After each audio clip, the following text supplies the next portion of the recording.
Bienvenue les amis dans cette nouvelle vidéo concernant la correction de la fiche de T des numéros 6 qui englobe les notions de variables type déclaration, affectation, expression, boucle. Alors, dans cette vidéo, nous allons nous pencher, nous allons traiter l'exercice 8 qui correspond à la conception d'un algorithme qui prend en paramètre deux entiers A et B, s'arrête avec un message d'erreur si A est supérieur à B et demande sinon à l'utilisateur de saisir un entier C puis indique par un message si C est dans l'intervalle A, B ou non. Très bien. Alors, donc si vous avez bien compris, si vous avez déjà bien saisi l'idée de l'algorithme, alors l'idée c'est que vous mettiez pause, voilà, vous essayez par vous-même d'écrire quelque chose, de concevoir quelque chose, et on se retrouve juste après la correction, non, juste après que vous ayez eu à faire cela, on va discuter par rapport à la correction. Très bien. Si vous n'êtes pas encore abonné à la chaîne YouTube, n'hésitez pas à vous abonner. Si à la fin de la vidéo, le contenu vous a plu, et si c'est le cas, n'hésitez pas à partager ce contenu, à activer la cloche de notification. Ça fait un bien fou à la chaîne et ça permet aussi à vos amis de découvrir la vidéo et la chaîne YouTube. Très bien. Ceci étant dit, nous pouvons dès à présent débuter en ouvrant notre bloc-notes. OK.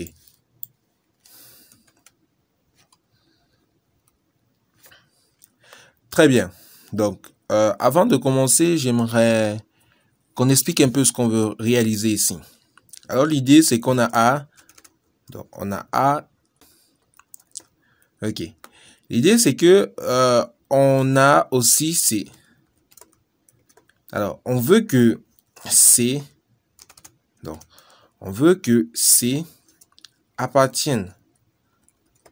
On veut que C appartienne à l'intervalle A, B. Alors, un intervalle, c'est une distance entre deux points. Alors, vous êtes d'accord avec moi que si c'est le cas, en fait, la possibilité d'intervalle qu'on peut avoir, ce sont des intervalles de telle sorte qu'on a peut-être 1, 2, voilà. Ça, c'est un intervalle.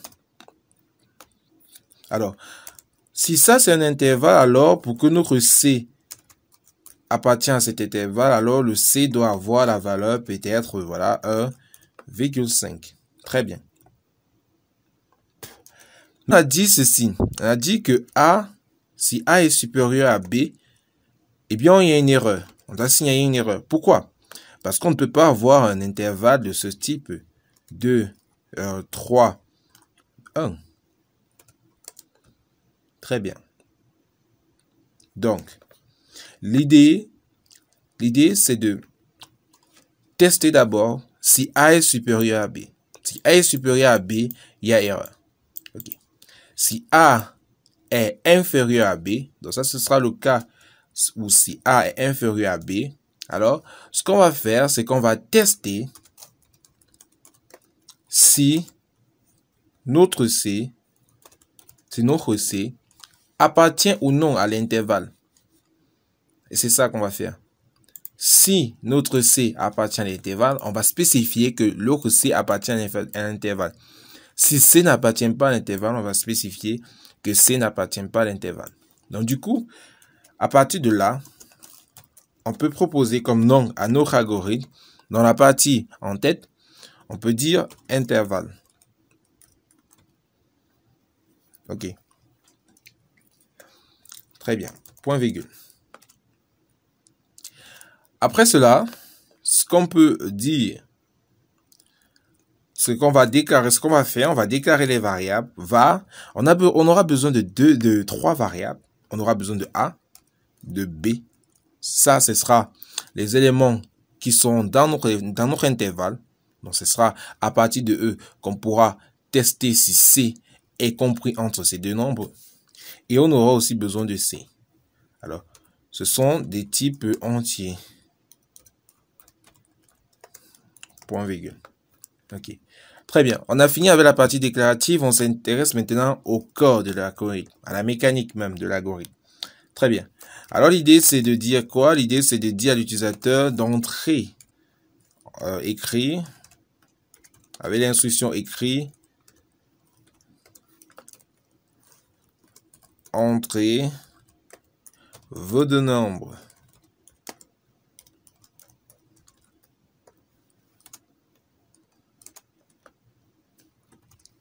Point virgule.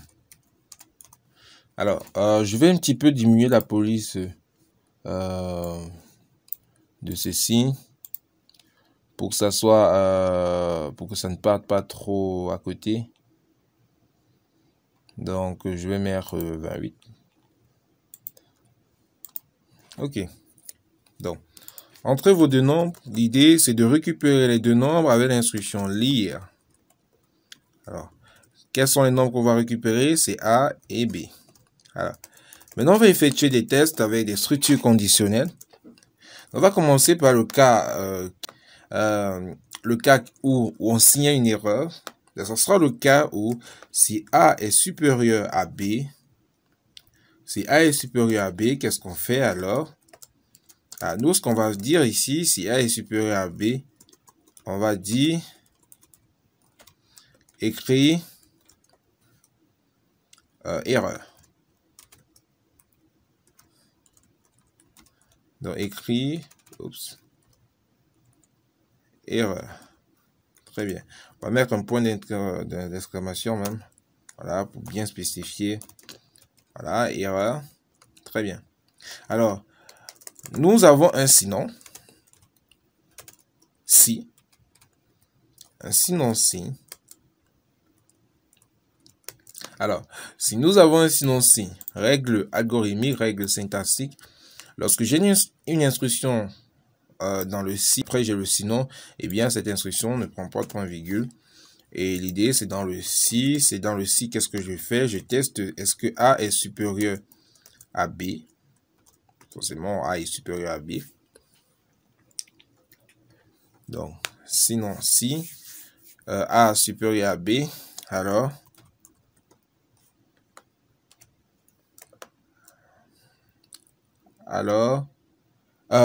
pardon, je ne teste pas, désolé, je teste si, sinon, si, l'idée, pardon, désolé, l'idée c'est de demander à l'utilisateur, voilà, demander à l'utilisateur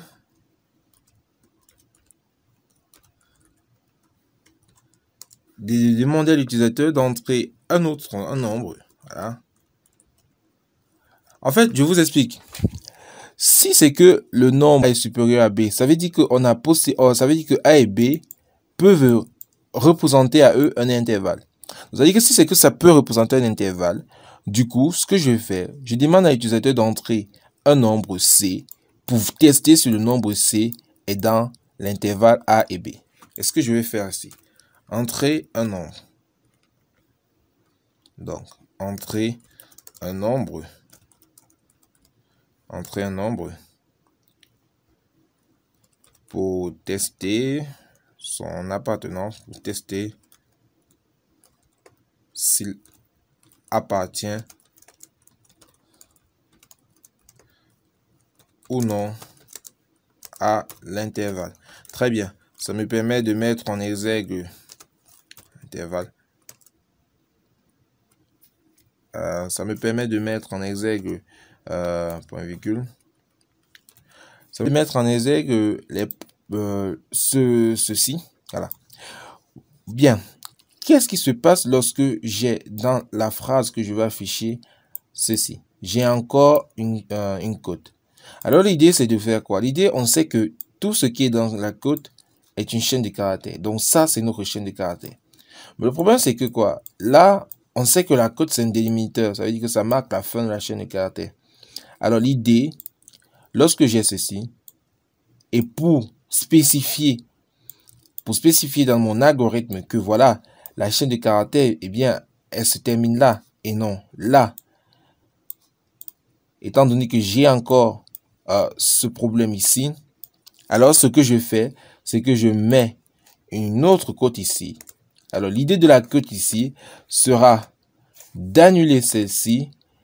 Et en fait, on va imprimer cote ci, mais dans la chaîne de caractères. Très bien.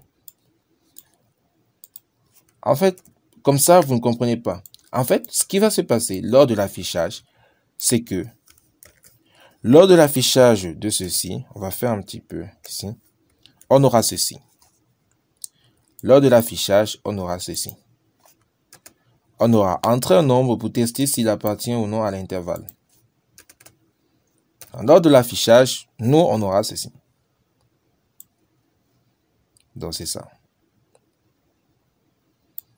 Lors de l'affichage, on aura ceci. Ceci sera imprimé en tant que chaîne de caractères parce qu'on a mis une autre cote ici pour dire que non, ça ne marque pas la fin. Donc, voici le début de la chaîne de caractères et voici la fin de la chaîne de caractères. Très bien. C'était ça que je voulais aussi mettre en exergue et ça tombe plutôt bien parce qu'on a pu le mettre en exergue. Donc, l'idée c'est de dire quoi? On récupère le nombre. On va récupérer C. Point virgule. Alors, lorsqu'on récupère C, ce qu'on va faire c'est quoi? On va tester si C appartient à l'intervalle. Pour tester si C appartient à l'intervalle, on va tester si A est inférieur ou égal à C et le et logique et si C est donc on va tester si A est inférieur ou égal à C et on va tester si C est inférieur ou égal à B. Avec ceci, on pourra exactement tester avec cette condition. On a la possibilité, on teste en fait si C appartient à l'intervalle AB. Alors, si C appartient à l'intervalle AB, ce qu'on fait, c'est qu'on dit quoi? On dit écrit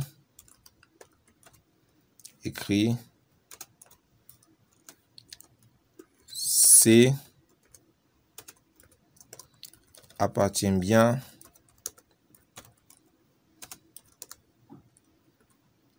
à cet intervalle. Point. Point virgule. Alors, sinon, ça veut dire que ça n'appartient plus en fait. Donc, sinon, règle syntaxique, lorsque j'ai une seule instruction dans le si, alors l'idée c'est de ne pas mettre de point virgule. Donc sinon, C n'appartient pas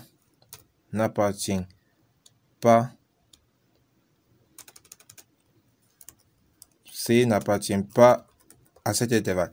Comme j'ai dit, voici la cote qui marque le début et voici, oups, j'avais oublié là, voilà. Et voici la cote qui marque la fin. Voilà, elle est là, ici. Alors, vous avez vu qu'il y a encore une autre cote. Alors, pour annuler cette cote et pour plutôt afficher cette cote en tant que chaîne de caractères, ce que je fais, je mets là une autre cote. Là, ça va afficher C n'appartient pas avec la cote ci, pas à cet intervalle. OK. Donc, du coup, avec ce qu'on vient de faire là, ce que je fais, l'idée alors, c'est je ferme le fin ci. Parce que je n'ai plus une autre possibilité de test. C'est-à-dire que c'était tout ce que je devais tester ici. À la fin, si. Attention. Comme j'avais dit dans une vidéo, nombre de si, nombre de fin si. Donc là, j'ai d'abord la fermeture du premier si. Et après, maintenant, j'ai la fermeture du second si. Nombre de fin si, nombre de si, nombre de fin si. Et après maintenant, fin de l'algorithme. Très bien. Alors les amis, l'idée c'était quoi? L'idée c'est que l'utilisateur entre deux nombres, A et B. Alors, si A est supérieur à B, on signale une erreur. Ça dit ici qu'il n'y a pas possibilité de créer un intervalle, de faire un intervalle. Sinon, ça veut dire que A est inférieur à B. Donc, du coup, on peut faire un intervalle. On peut avoir la possibilité d'avoir un intervalle. Un intervalle, c'est une distance entre deux points. Alors, l'idée, c'est de faire quoi? L'idée, c'est de dire à l'utilisateur entre un nombre pour tester s'il appartient ou non à l'intervalle. Alors, on entre ce nombre qui est C. Lorsqu'on entre ce nombre, alors on va tester effectivement s'il appartient ou pas à l'intervalle. Pour tester s'il appartient ou pas à l'intervalle, notre C ne doit pas être supérieur, ne doit pas être inférieur à A. Ça veut dire qu'il ne doit pas être inférieur à A, il ne doit pas être supérieur à B. Je rappelle que c'était un intervalle fermé, donc l'intervalle c'était A, B. Et si l'intervalle, par exemple, c'est 2, 9, alors pour que notre C appartienne, C doit appartenir, donc C doit être, et que, bon, et si C égale à 8, alors notre C appartient bien à l'intervalle de 9. Et c'est bien ça. Donc notre C doit être supérieur à A, qui est 2, et doit être inférieur à B, qui est 9. Et c'est ce qu'on a essayé de tester. Et si dans le cas contraire, ce n'est pas ça, alors notre C n'appartient pas à cet intervalle. Donc c'était juste un algorithme pour tester si un nombre appartient à l'intervalle ou non. Et dans le cas contraire où le nombre, ou les deux nombres ne peuvent pas former des intervalles, voilà, on spécifie par une erreur que ce n'est pas possible. Très bien. Les amis, c'était tout pour cette vidéo. Elle était assez très longue. Elle était longue, voilà, je vous l'accorde. Mais comme d'habitude, l'idée, ce n'est pas de courir. L'idée, ce n'est pas d'avoir directement la solution. L'idée, c'est de comprendre la solution, comprendre comment on a abouti à cet algorithme. Et c'est ça qui est assez fun. Donc, les amis, c'était tout pour cette vidéo. Rendez-vous dans la prochaine vidéo et surtout, portez-vous bien. Merci.